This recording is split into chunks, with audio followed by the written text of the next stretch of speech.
Hello and welcome to Coffee and Customer Service, our first Coffee and Customer Service in I think well over a year. My name is Jeremy Watkin and I am currently the head of quality at FCR, and I'm here with my lovely co-host, Jenny Dempsey. Jenny, how's it going? Hello. It's going great. How are you, Jeremy? It's been a long time. It has, hasn't it? What are you drinking on this fine Coffee and Customer Service? Well, it's I'm actually just drinking some water in my Don't Forget to Be Awesome mug that was a gift from a former coworker. And yeah, no coffee this evening. Nice. What are you drinking over there? As always, I'm not drinking coffee either. I'm Vodka? having this fantastic La Croix. How do you say that? I think it's La Croix. Croix? I've seen it, but I've never actually pronounced La it. Croix. So Cran raspberry. This may be the last of its kind because I think the company may be going out of business. Oh no, that's a bummer. Hopefully it's not because of their customer service. No, it's because of bad accounting, Oh, which is that's always good. important too. That's just what I heard on the streets. Wow, the streets of Oregon. Yeah, the wet and flooded streets of Oregon. It's pretty rainy here Oh, right now. Not flooded though. uh-oh. Good, good.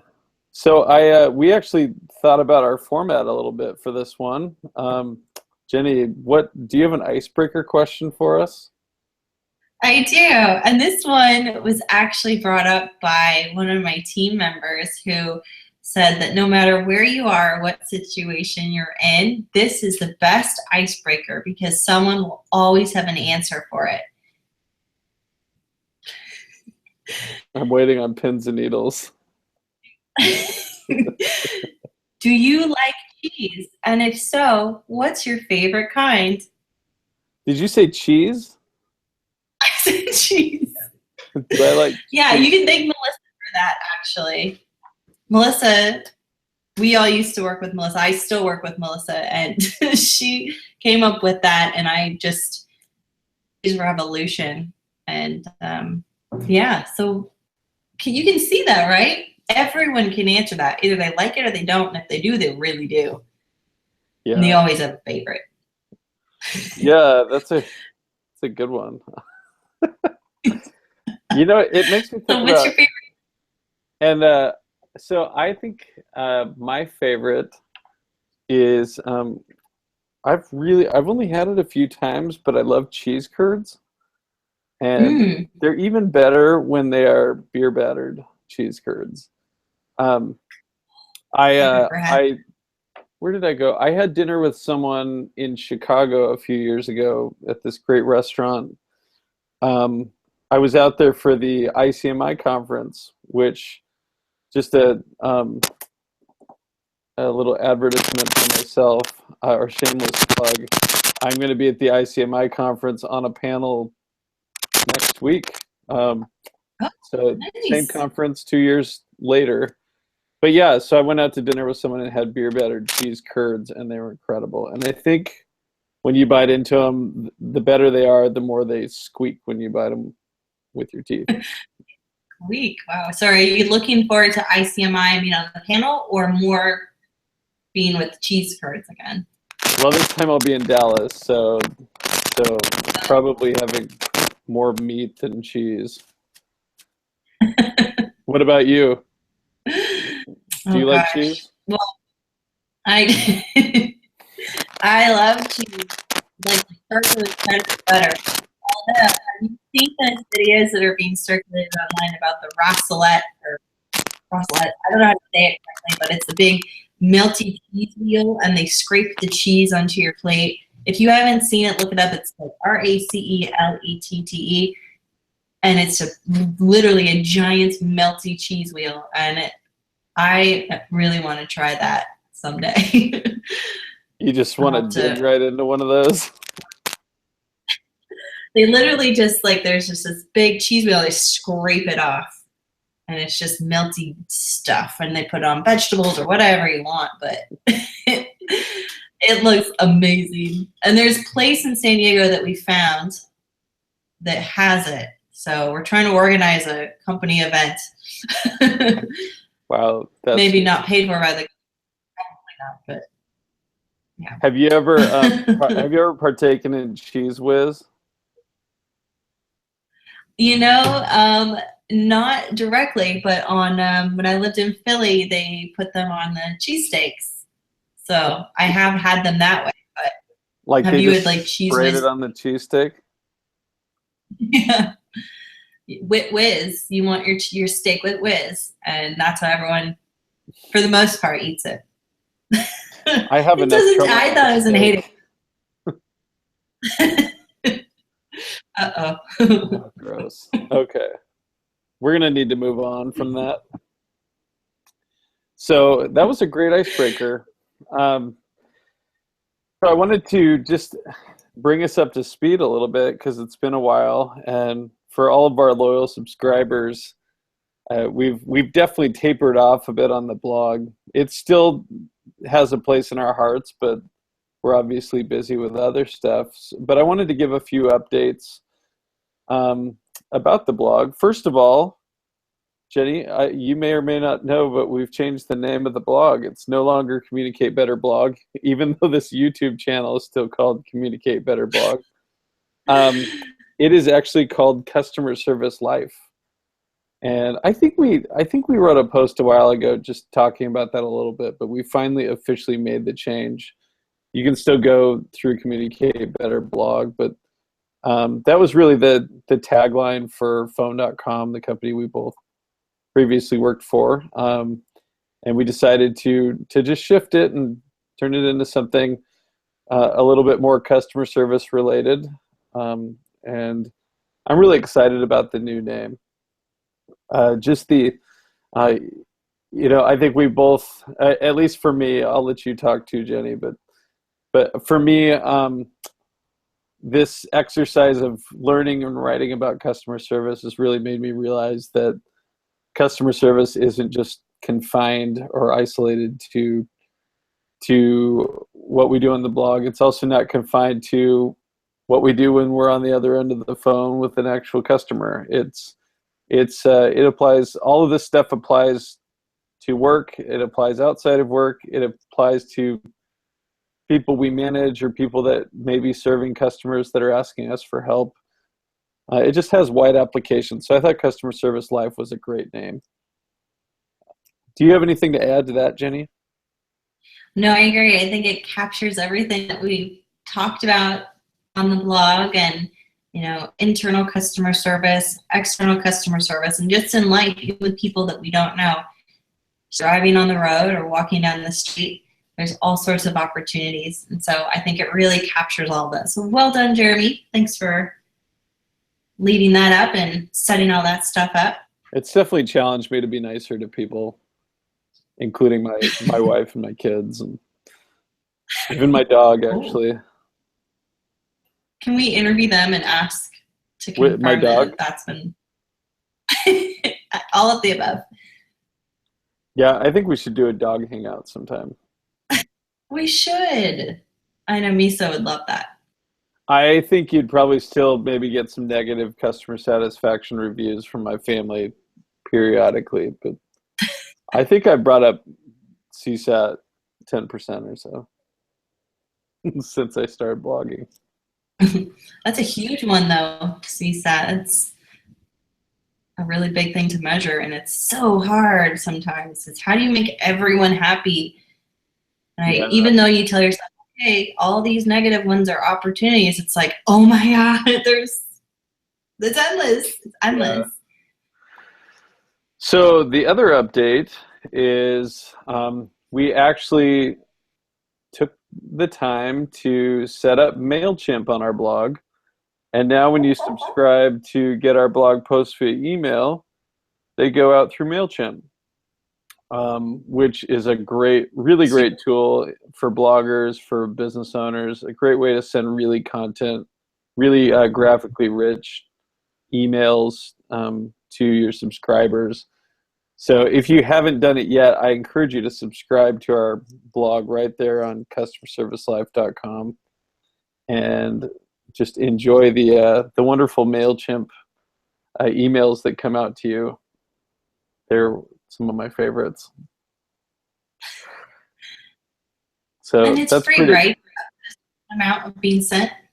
MailChimp? yeah, for the number of subscribers we have, it's free. Well, there you go. For anyone else who may want to start a blog with, how many followers do we have? Or subscribers? Yeah, it takes more than two hands. Well, that's awesome. Yeah, but less than 20. Okay. So, but I would love to have to pay for MailChimp because we had so many subscribers. So get on there and subscribe. Oh, the other thing I've been really excited about lately, there's this website called Feedly where you can subscribe to blogs on there. We actually have like 50 followers on there. It's pretty big. Oh, I've never heard of this. Check that out. Thanks. Yeah, it's pretty cool. So the next portion of our hangout this evening, we're going to give some updates about what we're doing. So what are you up to these days? Oh, yes. You want to kick that off? What have you been up to? Me? Did you punt it back to me? Oh, I did. Well, then I could do it. Oh, gosh. I don't even know where to begin. Working for dmv.org, where our domain name is the DMV, but we're not actually the DMV, but we do really great things to help people in all 50 states with DMV issues. And we have partner services that help make things easier. It's like dealing with that and trying to explain that to someone who may not be tech savvy or may not even care. They just think we're the DMV. And it's really challenging. And doing CSAT for something where there's really no template. You write to one person one way, you write to the other person the same way about the same question. You'll get completely different reactions based on who thought we were the DMV and who's really mad that we're not the DMV and we can't look up their personal records. And it's also a little frightening that people who automatically see a domain name and don't realize where they're writing in will send all sorts of information to us that they probably shouldn't send over the internet. And it's like, oh my gosh, how trusting people are. And I'm glad that they're coming to us and they're safe and we can help, make sure that information is cleared out. But it's really scary out there in the world and DMV stuff, and trying to navigate through that and build systems and processes that help make things even slightly easier has been a challenge, exciting challenge when it works and really kind of depressing when it doesn't. But we get about 5,000 to 6,000 emails a month. And it's basically 2.5 people. Well, actually took about 1.5 people really doing tickets. It's I'm doing them about half the time because I'm also building the system still and doing all that.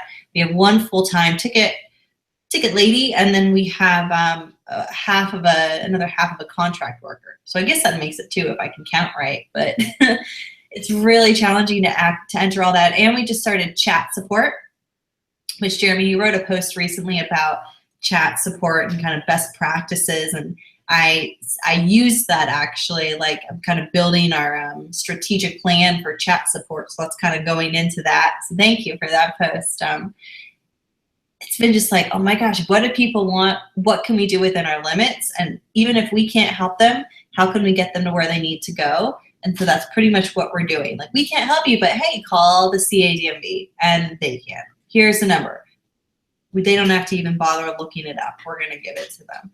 So it's really challenging, but it's fun when customers really love it and they love the help. We've had a couple people send in songs, which was awesome. I don't know if anyone watching this has seen those songs. They're really goofy, but how cool was that? We had people sing us songs about their DMV stuff. So really cool, interesting, random things. It's a daily struggle, but our CSAT right now for the last 30 days has been at 75%, and we have an 8% response rate. So with the 5,000 to 6,000 tickets a month. So it's actually really high considering how much we really can't do for them. So we're wording it in ways that we're just going to be extra friendly because we have an opportunity to do so. You know, try contacting your DMV, and how many times are they actually going to be nice to you? Or here's someone who maybe can't really help you, but we're going to listen and we're going to be nice and friendly and maybe send you some funny pictures and maybe a song or whatever it is, and try to make it a little bit better, even if we can't help. So that's where I'm at. And it is quite a journey. And some days I just sit there, I'm like, I don't know what I'm doing. I get so frustrated. I come home and drink like half a bottle of wine, and I'm just like, oh my God. And it's just, yeah. So it's an adventure. And that's my update. So how often do people call you in just complete desperation, or contact you guys in desperation? Oh my gosh. Yeah. Some people have been through the ringer. They've contacted their state DMV. They've contacted their local government or tax offices. They can't get anything. And so it's up to us. And we actually have our content team that writes all the content for this stuff. We set up a process with them to have research detectives kind of in place for situations like that, or those real meaty ones and no one can get answers. We have someone to escalate them to do some deep diving and go into the legislative documents or call different offices and try to get information. So we try to help, but yeah, we get, I mean, on a regular basis, all of these really things that I never would have ever imagined that I had to learn about through someone else's experience. Like, don't ever buy a car without a title. Just don't do it. Just don't ever do it. There's some ridiculous things that happen, or, you know, points transferring from one state to another. It's just things that I never really wanted to know about, that I'm like, oh my gosh, these affect everyone's life on a really day-to-day level. And, you know, there really isn't the level of support out there. Some DMVs are really great, but some just don't have the level of support or the patience or the kindness, you know, available. There's, I have to talk about this because this is the coolest thing. Some states can allow privately owned registration and title offices. And there's one in North Carolina that actually serves cupcakes. You walk into it, it's your normal DMV, and you walk in and it looks like a cafe. They have a coffee machine, they have cupcakes from a local bakery, they have kind of cafe seating areas, they have a child's play area, they have Wi-Fi, they have all this stuff, and then you get to go do your registration or whatever. And it's just your state run-of-the-mill DMV. And I loved how they took something that people really hate to do and made it something that's, okay, you have to be here anyways. Why not have a cupcake? Why not have some coffee? There's a bookshelf with a bunch of books, some cute pictures of dogs and stuff. And it's like, so there are opportunities, and some people get it and some may not have the resources or the money. I mean, government owns. I mean, look at that stuff. They may not just have the money to do it. So the private companies are really where it comes into play, and they're going to really help.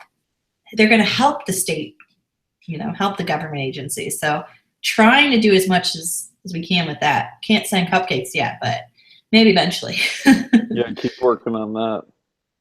I will. I like a good cupcake. What about MCR? Yeah, so Let's hear what you got. it's funny. I had the realization that you and I both went to work for 3-letter acronyms. You at DMV, and I am at a company called FCR, which for those of you that work in customer service at all know that's actually a metric, first contact resolution, but our company is first call resolution. And yeah, I joined as the head of quality, but really I'm wearing a bunch of different hats. I'll talk about some of my favorite things. Obviously, I still get to write blog posts, and Jenny, thanks for referencing my recent one on chat. That one was a lot of fun, actually, because I surveyed all of our programs at FCR that do chat support. And maybe I should say that our company, we are a customer service outsourcing company. totally based in the US, no offshore. Currently all based in Oregon, but the company we just announced, we're opening up a call center in Montana. So the Whoa. company just continues to grow. I've known this company for several years, and the growth has just been insane. But they really do a great job as an outsourcer, taking care of their, we call them colleagues, taking care of our colleagues, and really making it a fun customer service environment to work in. And it's interesting because I work with a lot of folks that have come from really huge outsourcers where there was just a ton of turnover, not a lot of stability. Even, with some, they may have worked for a client that just like overnight up and left a bunch of agents without a job. FCR really works to do right by their employees and be good citizens of the towns where their contact centers are. So that has been really cool to see. Obviously, living in Oregon, it's gorgeous up here. Some of the things that I get to do, I already said blogging. That's always a blast. We actually started this emerging technologies team, and I've been spending a lot of time just looking at all the different tools that are out there in customer service. A lot of artificial intelligence type tools, like companies like NanoRep is a really cool one where you can use natural language processing in your knowledge base, or it even sets up chatbots in your chat support, so that if someone types in their question in chat support, the bot will try and answer your question first based on a set of pre-programmed responses, and if it doesn't know, then it routes it to an agent. So there are ways to support your customer service team with artificial intelligence. Another program I've really been geeking up over it's called Wise.io, and they work really closely with Zendesk, and you can its machine learning uses natural language processing to figure out what a customer wrote in about, and it will route the support ticket. It can figure out where to route the support ticket, what tags to add to the ticket. You can even set up auto replies if you want to go that far. But you can also, the system will also help you identify just the right macro or canned response to apply to that particular ticket. So, and they have some interesting case studies where, like, one client they worked with had a team of like 9 people doing this triage work on tickets, and they were able to have those people work on tickets instead of routing tickets. They were routing like 80,000 tickets a month, and the artificial intelligence helped eliminate that mindless work and allow them to focus on customer service. So some cool stuff. Getting to explore a lot of that. What else am I doing?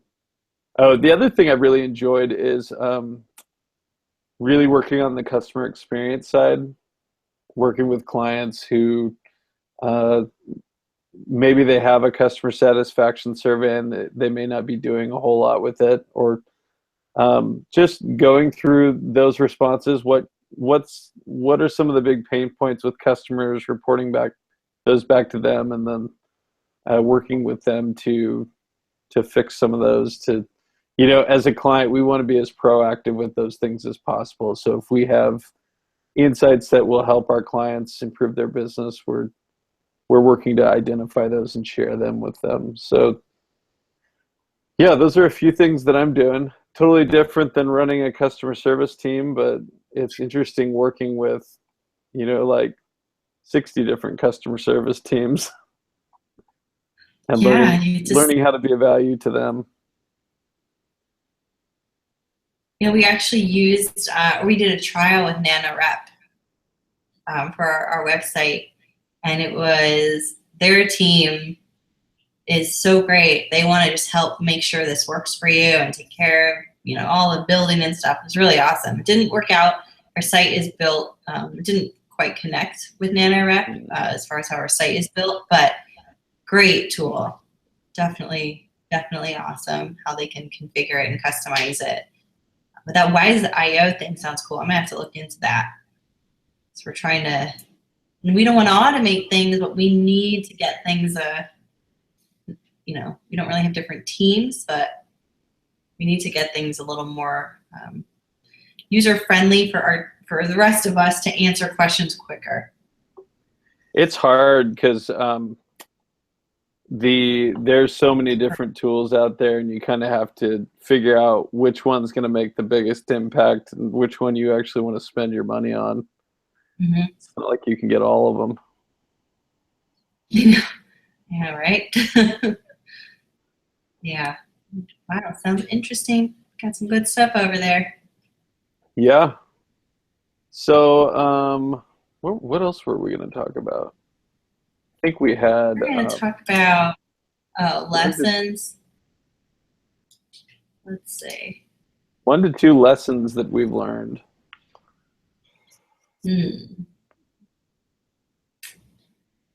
Let's see. I have one. Go for it. I've enjoyed. I definitely have no regrets, but I'll say that transition is hard. Moving from one role to another is difficult. Learning a new set of skills, moving to a new city. Jenny, I don't know how you moved as many times as you did, because it's not easy to do. I mean, beyond the logistics and the money it takes to move, it's a lot of work to to get into a new role, to build community outside of work. It's a lot of work. I'm glad that after living in Southern California for most of my life, all but like 6 years, we stepped out and did something new. Mm-hmm. That's not really customer service related, but that is a lesson I've learned over the last year. Well, that goes right into play. I mean, you're working there and all that stuff impacts work. Totally. It is hard, that transition, going from what I was doing at phone.com to this. It's just like half the time I don't know what I'm doing. And it's hard when you don't have we would work together, we'd bounce ideas off each other, with the rest of the customer service team. But when you are the customer service team, at least at first when I got there, it was like, that was pretty much it. I had some input from other departments, engineering and design, but it's completely different, a different perspective. And so it's like, oh my gosh, what do I do? So I definitely used some resources. I mean, I've definitely reached out to you, Jeff Toyster. I mean, it was like one of those things where I'm like, okay, I'm using my resources. And I think that one of the biggest lessons that I learned was that it's okay to ask questions, even if it's like, outside of work, and that ask for the help. It's really important. You're not supposed to be able to do it all yourself, even though a lot of the times I feel like I have to, but I really need to step back and be like, okay, I need to ask for some help. And just ask tons of questions. So. And it's amazing how many people really don't know what they're doing. Like, they're just kind of taking it one day at a time, trying to survive. And I think, you might look at the person next to you and think they have it all together, but there's a good chance they're faking it. And that's okay. Yeah. That's how you learn new things. Totally. It makes it funny too, because you could just laugh at it. You're like, well, we're going to see what happens. Just going to test this. Try it out. Maybe it won't work. Maybe it will. Yeah. And we did an update on our, sorry. I was just going to say, update. Oh, go ahead. No, go ahead. I was just going to say in this business that people will never stop surprising you. So Mm-hmm. So there are always things to learn. Yeah, that's which is good because if there wasn't, it'd be really boring. Indeed. Hmm. What were you going to say before I cut you off? Oh, I was just gonna say there's a recent experience where we rebuilt our customer. We changed it from visitor support to customer care, and we made a whole new landing page. And I worked with the design and tech team on getting that out, and trying to make it so it doesn't look so DMV-ish, and thinking that people, there's a picture of me on there that I'm like thumbs up, like it doesn't look like a DMV page, like your state DMV, but that hasn't stopped people from contacting us. In fact, our ticket volume went up 500 tickets in a week. And I'm like, oh gosh, that did not work the way I thought it was going to. But I'm like, well, what are we going to do? Let's just keep learning and try to figure it out. We can't change it back. So, yeah, It totally looks just like got to your keep cat reading. is. It totally looks like your cat is trying to touch your head. Probably is. That's, he's hanging out. That's one cozy cat. What's up? That's one cozy cat. He's got the life. He sure does. Well, it's sure been great talking about customer service and a bunch of other stuff like cheese and cats and whoever's legs those are in the background.